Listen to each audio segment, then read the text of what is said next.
The candy of cooperation. Sami sat on the porch with his grandfather, Arif. They had just finished a story about loyalty, but Sami was curious. "Grandfather," he asked, "what does it mean to cooperate? Is it just following rules?" Arif smiled, his eyes twinkling. "Cooperation is much more than that, Sami. It is the magic that happens when many hands work as one heart." Arif reached into his pocket and pulled out a small, shimmering velvet box. He clicked it open to reveal a single piece of candy. It was shaped like 3 interlocking puzzle pieces, glowing with vibrant shades of orange, blue, and purple. "This is the candy of cooperation," Arif whispered. "One bite will show you what the world looks like when that magic is missing." Sami took the candy and took a brave bite. Suddenly, the porch began to fade.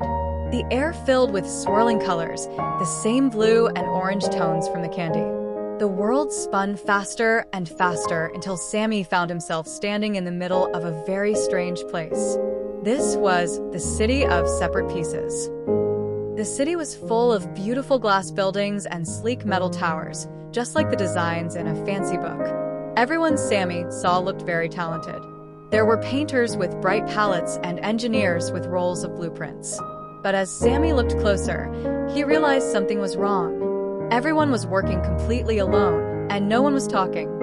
Sami walked toward a park where 2 children, Leo and Mia, were building a playground. Leo was working on a massive, winding slide. Mia was building a tall, sturdy ladder.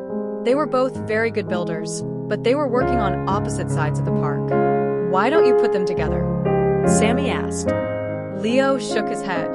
"This is my slide. I built it myself." Mia hugged her ladder tightly. "And this is my ladder. I don't need his slide." Sami looked at the 2 pieces. Without the ladder, the slide was impossible to reach.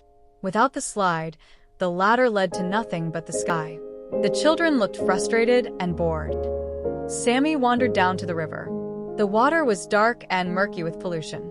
On the bank stood a scientist and an engineer. The scientist held a bottle of dirty water, and the engineer held a heavy metal filter. They were shouting at each other. "We must study the chemicals first," the scientist yelled. "No, we must build a dam now," the engineer barked. In the residential district, Sami saw neighbors sitting on their doorsteps, looking hungry. A man named Silas had a giant sack of flour, and a woman named Hannah had baskets of fresh, sweet berries. "I have no fruit to eat," Silas sighed. "I have no crust for my berries," Hannah moaned. Neither offered to share, so they both stayed hungry. Finally, Sami saw an old woman named Beryl. She was standing outside her small cottage, which had a giant hole in the roof. Dark rain clouds were gathering. Beryl was trying to lift a heavy wooden beam all by herself, but it was too heavy.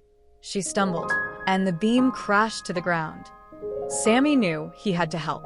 He ran through the streets and found Malik, a strong blacksmith, and Arlo, a skilled carpenter. Malik was busy making nails he had no use for, and Arlo was cutting wood that sat in a pile. "Please," Sami cried. "Beryl needs a roof. Malik, you have the strength and the nails. Arlo, you have the skill and the wood." Sami then found Chroma, a painter who was painting a fence that no one would see. "Chroma, come with us," Sami urged. "If we work together, we can give Beryl a home that is safe and beautiful." Chroma looked at her colorful brushes and then at the determined boy.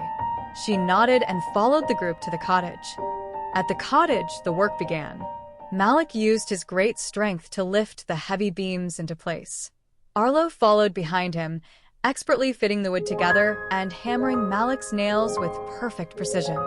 They didn't argue. They watched each other's hands to see how they could help. After the structure was completed, Chroma went up and painted the roof a bright yellow, like the sun's rays. As she was putting the finishing touches on it, something magical happened. A giant cloud emerged from the roof above a city, and from it emitted a great light that illuminated the entire city. Inspired by the rainbow, the city began to change. Leo and Mia dragged their slide and ladder together to make a perfect playground. The scientist and engineer combined their tools to clean the river.